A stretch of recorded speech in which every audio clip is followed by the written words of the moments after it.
జై తెలంగాణ అందరికీ నమస్కారం। ఇవాళ రాష్ట్రంలో 26 ఫిబ్రవరి నుండి బడ్జెట్ ప్రవేశపెట్టబోతా ఉన్నారు కాబట్టి ఈ బడ్జెట్లో ఆడబిడ్డల కోసం ఏదైతే హామీలు ఇచ్చారో మహిళలకు ప్రతి నెల 2500 ఇచ్చే హామీ కావచ్చు, ఆడపిల్లలకు స్కూటీలు ఇచ్చేటటువంటి హామీ కావచ్చు, అదేవిధంగా షాదీ ముబారక్లో తులం బంగారం ఇచ్చేటటువంటి హామీ కావచ్చు, అదేవిధంగా 2000 ఉన్నటువంటి పెన్షన్ 4000 చేసే హామీ కావచ్చు, ఇంటికి ఇద్దరికి పెన్షన్లు ఇస్తామని చెప్పి కేవలం మగవాళ్ళకి ఇచ్చి కొన్ని చోట్ల ఆడవాళ్ళకి ఇవ్వకపోవడం, ఇంకా కొన్ని చోట్ల ఆడవాళ్ళకి ఇచ్చి మగవాళ్ళకి ఇవ్వకపోవడం, ఈ అన్ని హామీలకు సంబంధించి ఈ బడ్జెట్లో మీరు పద్దు ప్రవేశపెడితేనే వచ్చే సంవత్సరంలో అన్న మీరు చేసే అవకాశం ఉంటుంది। ఇదే మీ చివరి బడ్జెట్, ఇంకా ఆ తర్వాత వచ్చే బడ్జెట్ ఎలక్షన్ బడ్జెట్ అవుతుంది కాబట్టి ప్రభుత్వానికి మేము డిమాండ్ చేస్తూ ఉన్నాం, హెచ్చరిక చేస్తూ ఉన్నాం। ఆడబిడ్డలకు మాట ఇచ్చి తప్పకండి।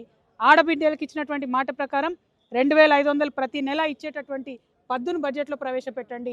మేము 26వ తారీఖు వరకు వెయిట్ చూస్తాం।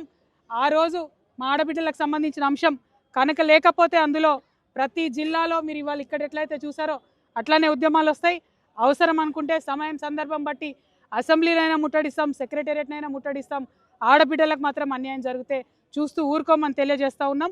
మీరు ఎన్నికల మీద ఎన్నికలు చేసుకుంటున్నారు తప్పితే ఆడబిడ్డలకు ఇచ్చిన హామీల విషయం మాట్లాడతలేరు। నిన్న ఏం చెప్తా ఉన్నారు, మేము బోనస్ ఇచ్చినామని చెప్తున్నారు, సంతోషం, మీరేం ఘనకార్యం సాధించలే, మీరు చెప్పిన పని చేస్తూ ఉన్నారు అంతే। రైతులకు బోనస్ ఇచ్చి ఆడబిడ్డలకు ఇచ్చిన మాటలు ఎగ్గొట్టడం అంటే అర్థం ఏంటి?